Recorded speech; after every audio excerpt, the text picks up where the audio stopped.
आइए, जो हमारे अन्य आचार्य हैं, काव्य हेतु पर हम लोग बातचीत कर रहे हैं, वो क्या कहते हैं वामन के बाद। चूँकि वामन ने प्रकीर्ण शब्द का इस्तेमाल किया है, उसकी हमने व्याख्या भी देखी कि प्रकीर्ण के भीतर क्या है। आगे जो आचार्य हैं वो क्या कहते हैं काव्य हेतु के विषय में। जयदेव हैं, वो शुद्ध, देखिए, प्रतिभा की बात कर रहे हैं जैसे अन्य लोग कर रहे थे।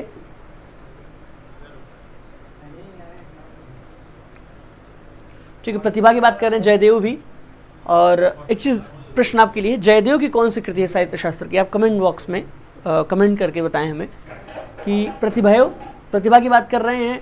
श्रुत और अभ्यास, श्रुत यहाँ पे व्युत्पत्ति जैसा है। श्रुति मतलब ज्ञान, सुन, कितनी चीज़ों का आपने ज्ञान लिया है, तो श्रुत और अभ्यास। तो यानी देख लें, तीनों काव्य हेतु जयदेव की इन्हीं 3 शब्दों में आ गए, प्रतिभा, श्रुति और अभ्यास, कवितम प्रति।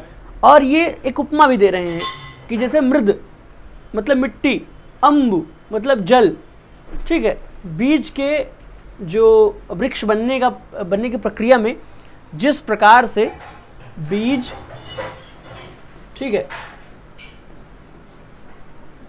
मिट्टी और जल,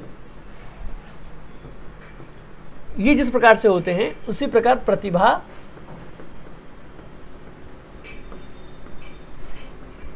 व्युत्पत्ति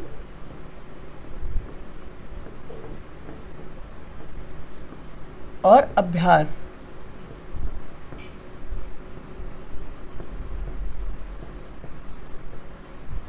उसी प्रकार होता है। यानी कि प्रतिभा आपके भीतर रहेगा ही, और व्युत्पत्ति और अभ्यास से ये प्रतिभा, जो आपकी बीज रूपी प्रतिभा है, वह कविता में बदल जाएगी। जैसे बीज मिट्टी और जल के संपर्क में आने के बाद पुष्पित पल्लवित होता है। आगे देखेंगे ज्ञान और अभ्यास रूपी, देखिए वही बात जो मैंने आपको बताई। और हेमचंद्र भी उस तरीके की बात करते हैं, प्रतिभा की बात कर रहे हैं। प्रतिभा ही कविता के कारण का कारण है, ये हेमचंद्र कहते हैं। यानी ये सारे लोग आप देखेंगे बार बार प्रतिभा की बात कर रहे हैं। और व्युत्पत्ति अभ्यास उस कारण का संस्कार करता है। यानी कि जो है हेमचंद्र तीनों चीज़ों को ला रहे हैं, लेकिन प्रमुख रूप से प्रतिभा की बात करते हैं। ठीक है, कि अभ्यास, व्युत्पत्ति और अभ्यास हो तस्या एवं संस्कार कारकौ ना तु काव्य हेतु। आगे बढ़ते हैं हम।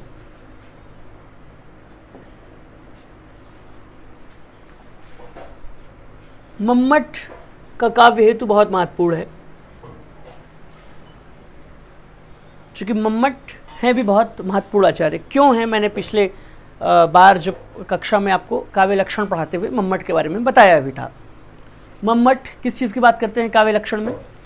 इनका ये सूत्र, मतलब 50% संभावना है कि काव्य शास्त्र से जब कोई प्रश्न बने तो मम्मट का यह सूत्र दे दिया जाए आपको कि ये किसका सूत्र है, या शक्ति, निपुणता और लोक शास्त्र को किसने काव्य हेतु के रूप में वर्णित किया है।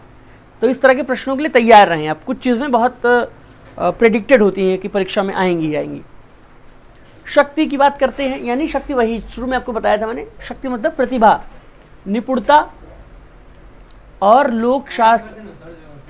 ठीक है, काव्याद वेक्षणात् काव्यज्ञ शिक्षाभ्यास इति हेतुस्त उद्भवे।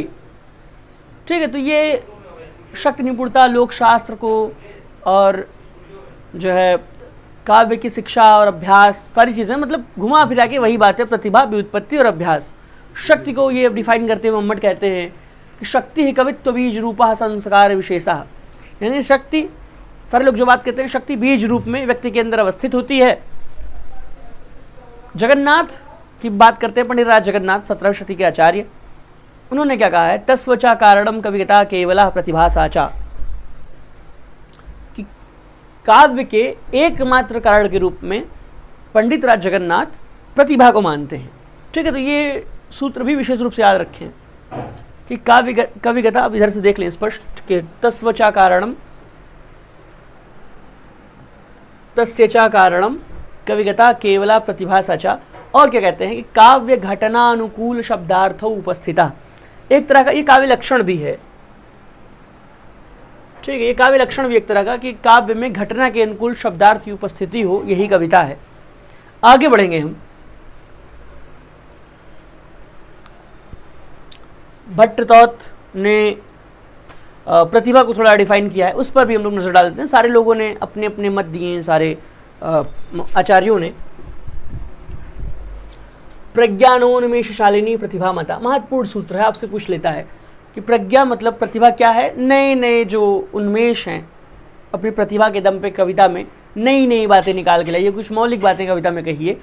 कई बार क्या है कि लोग कविताएं करते हैं लेकिन वही बात करते हैं जो पहले से कवियों ने कही है। जैसे किसी के मुख को चंद्रमा बताना, तो करोड़ों नहीं, पर जितना तक हमें साहित्य का इतिहास हमें पता है, संस्कृत साहित्य से भी हम देखते हैं कि मुख को चंद्र कहना मतलब पुरानी सी, इसीलिए अब जानते हैं कि अज्ञेय ने कह दिया था ये उपमान मैले हो गए हैं, देवता इन प्रतीकों के कर गए हैं कूच। तो वो बात आप देखें कि नए नए नवोन्मेष की बात करते हैं भट्टतौत। फिर अवनोगुप्त, प्रतिभा अपूर्व वस्तु निर्माण क्षमा प्रज्ञा, अपूर्व वस्तुओं का निर्माण करती है प्रतिभा, यानी जो पहले से नहीं है उन वस्तुओं का निर्माण करती है प्रतिभा। अपूर्व वस्तु के निर्माण में सक्षम प्रज्ञा प्रतिभा है। कुंतक पूर्व जन्म से मिले संस्कार को प्रतिभा के रूप में वर्णित करते हैं। आगे बढ़ते हैं।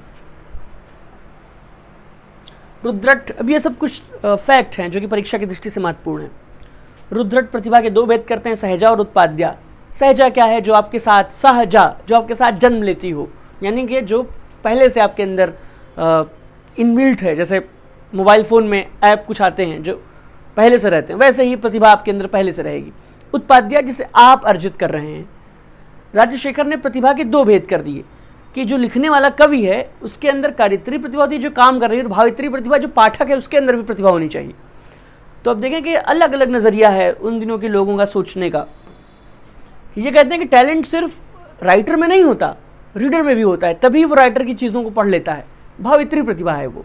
और व्युत्पत्ति के बारे में राजशेखर क्या कहते हैं कि व्युत्पत्ति क्या है? जैसे हम व्युत्पत्ति कह रहे थे, उचिता अनुचित और विवेका है व्युत्पत्ति, यानी कि उचित और अनुचित में आप अंतर कर ले जाएं, ठीक है, मतलब बुद्धि से उसका संबंध है व्युत्पत्ति का। काव्य प्रयोजन ये महत्वपूर्ण विषय है, और अभी तक हम काव्य लक्षण, काव्य हेतु देख चुके हैं। ये काव्य प्रयोजन है।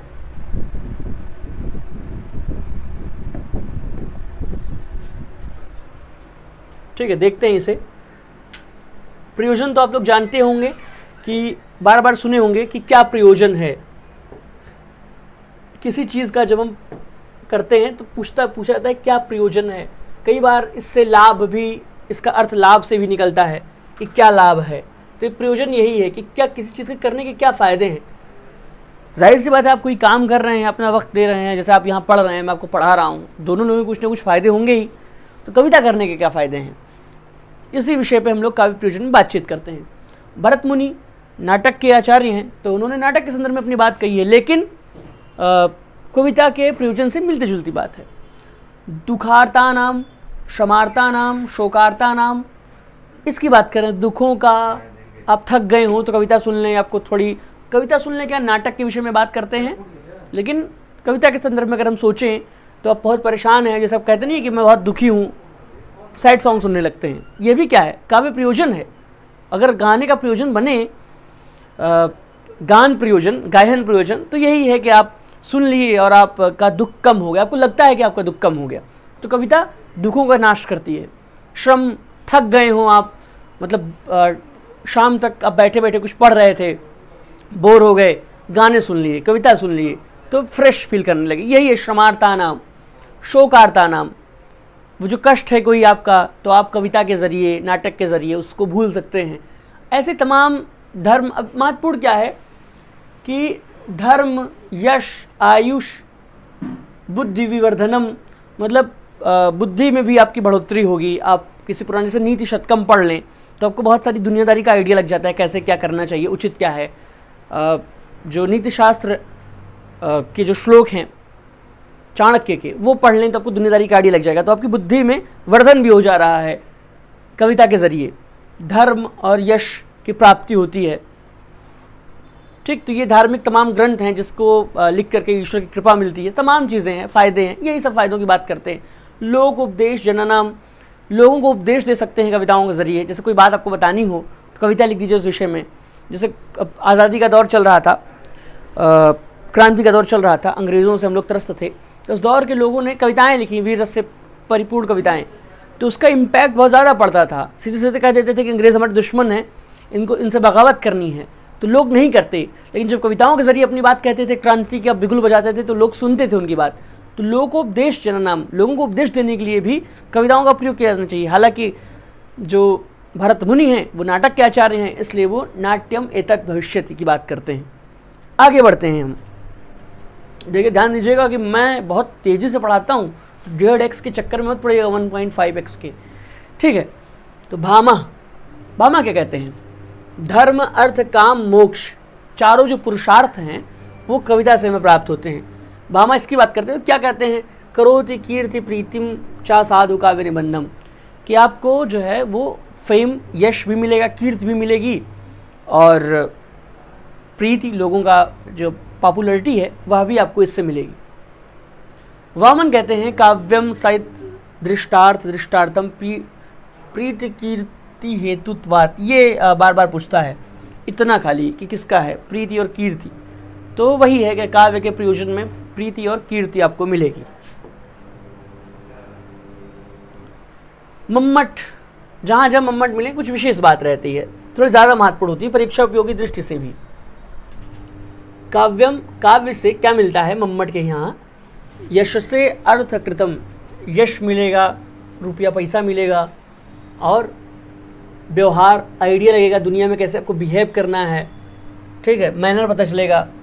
शिवेतर क्षते, ये शब्द शिवेतर यानी कि शिव मतलब होता है कल्याण, शिवेतर मतलब कल्याण से इतर, क्या ना, जो अकल्याण, तो अकल्याण का भी नाश करेगा, यानी कि आपका कुछ ऐसा हानि होने वाली है आपके साथ, कुछ ठीक है, कुछ आपका नुकसान होने वाला है, किसी कष्ट में है आप, तो उसका भी नाश कविता के जरिए होता है।